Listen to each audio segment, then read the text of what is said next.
What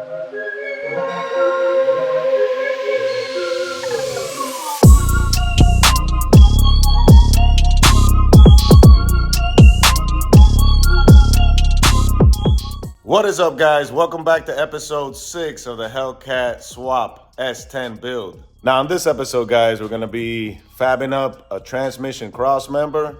We're going to be measuring out for our drive shaft and going to get it made. We're going to be pulling the motor back out and we're going to be fixing all the firewall. So, yeah, let's check it out.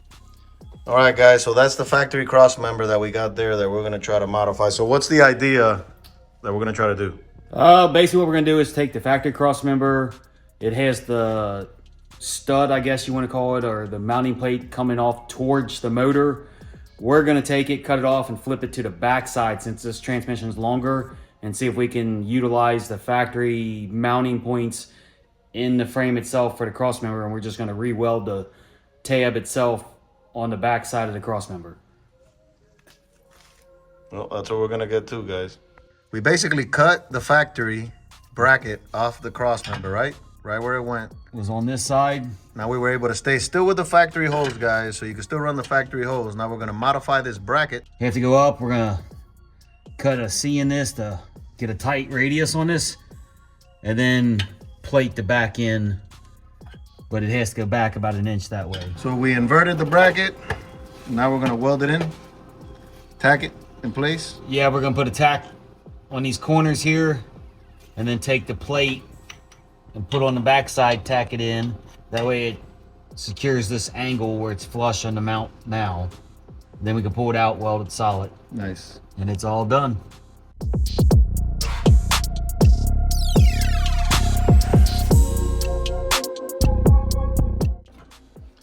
All right, guys, so here's our custom cross member made by yours truly, Mr. Charles over here, Solo Man Motorsport, man. If it wasn't for this guy, bro, I'd be screwed. So making it happen.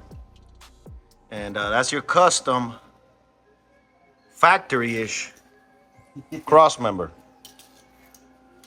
Can't beat that, baby. TV time here.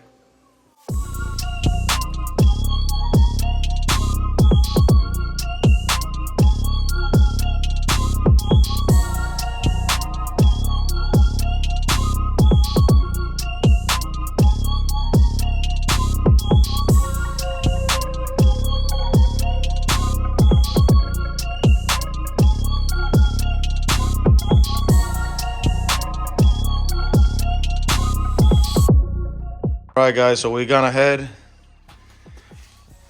and test fitted once again the cross member, and it works like a beauty, man.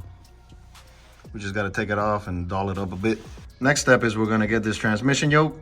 We're going to put it into the transmission and get our measurements so that we could order our drive shaft. We got our mounts in, transmission cross members in, modified, thanks to Charles. And we just measured for our drive shaft. 54.5 is what it's calling for, so that's what we're gonna go have made. So Charles, how are you feeling now, man, that we got the motor in, transmissions in, drive shaft, man? Pretty soon wiring, we're gonna be able to... Pretty solid, man.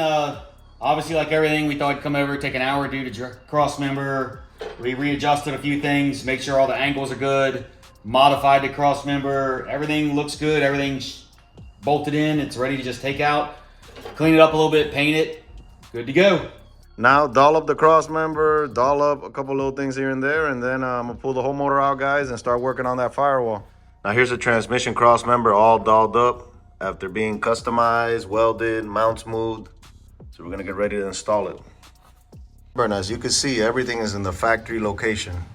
I had actually drilled those 2 holes before, but when my buddy Charles came over, we decided to just swap the mount over, and that worked. No spacer, no nothing. Factory location, factory setup. So our transmission cross member is done. So we've gone ahead and gotten our measurement for the drive shaft. It's 54.5, and I went ahead and I removed the U-joint, took it off here. We're gonna have a 400 yoke going on it. This was the one we were using with the Power Glide, but I went ahead and I removed that.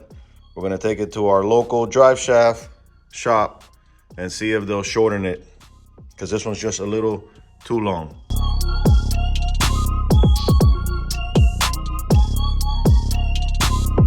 I'm super excited with the way that this build is coming along. I feel like every week we are making progress. So right now we are headed to our drive shaft shop to drop off that drive shaft and hopefully get it back within the next few days so we could slap it back in. But yeah, man, we got motor mounts in, transmission cross members in. Now we're gonna go get a drive shaft. So pretty awesome.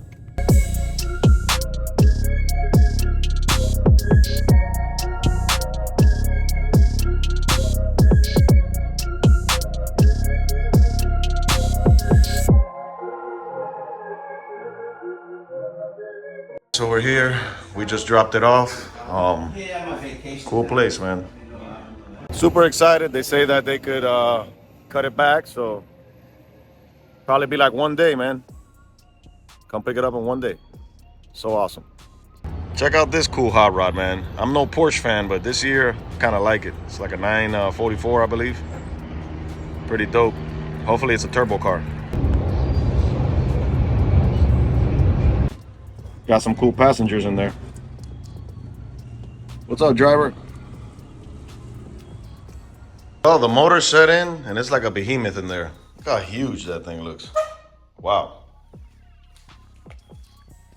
So we saved $469 exactly by not replacing this water manifold for the intercooler.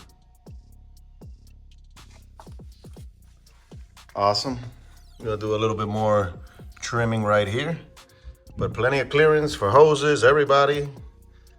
So I'm ready to make that firewall. But before I do that, I'm waiting on the mini starter that we got to see if I got to do any more cutting. So we got the clearance necessary.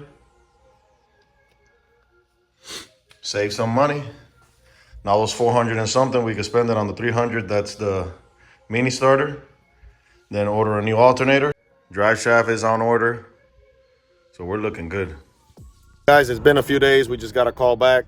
Florida Spring and Axle told us that our drive shaft is ready, so we're gonna come and grab it now. So we're coming out back. Our drive shaft should be one of these on the stand. I think it's that joker right there. Yep, has my name on it. We got our drive shaft now, and we're headed home, trying to see if we put it in the car. So we're finally back in our garage, and here is our drive shaft that we're gonna intend to install right now.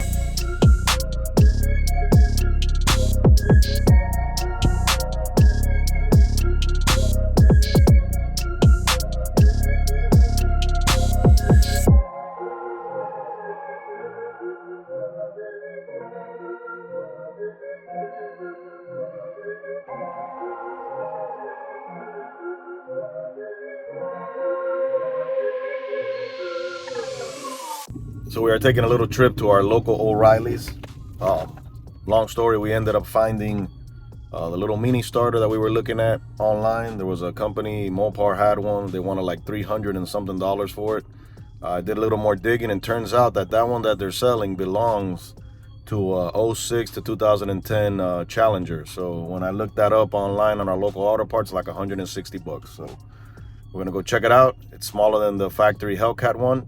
And that's the one that they were advertising as a mini starter. I just ended up finding the part number and, you know, saving. So looking to save about $150.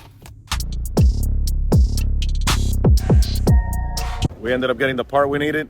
Hopefully it works. They say limited lifetime warranty. I always say, whose lifetime?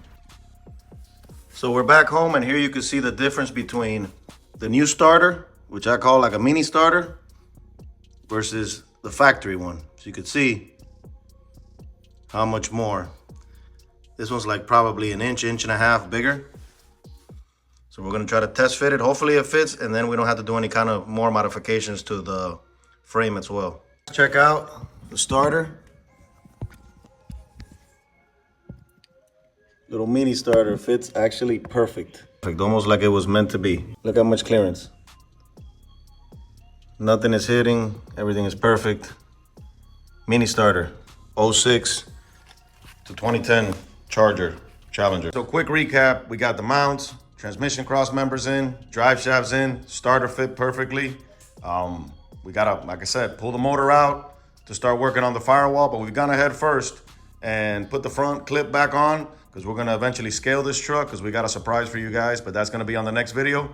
Right now, listen to this. All right, guys, real quick, two things that I wanna share with you guys. Thing number one is gonna be that this is gonna be the last video. If you're watching on G2K Racing, this Hellcat episode, make sure to follow us on Victor Rafael, which is our personal channel, and that's where we're gonna be posting most of our Hellcat content, Donk content, and everything that we got going on with all our race cars and stuff that we're building. So make sure to follow us on Victor Rafael. The link will be in the description. This will be the last video of a Hellcat swap episode that you're gonna see on G2K Racing. So make sure to do that now. Thing number two is, along with those mixed reviews and comments and people hating and talking about, you know, that this is not gonna work, let me show you this. I had a guy that reached out to us. He's got a cool, real cool 72 Duster with a Hellcat swap, and he encouraged us, sent us over some footage of his car moving, man, and it's gonna be wild. So guys, stay tuned. Love God, love family, love racing. I'll see you guys on the next one. Thanks for watching. Check out this clip of this badass Duster.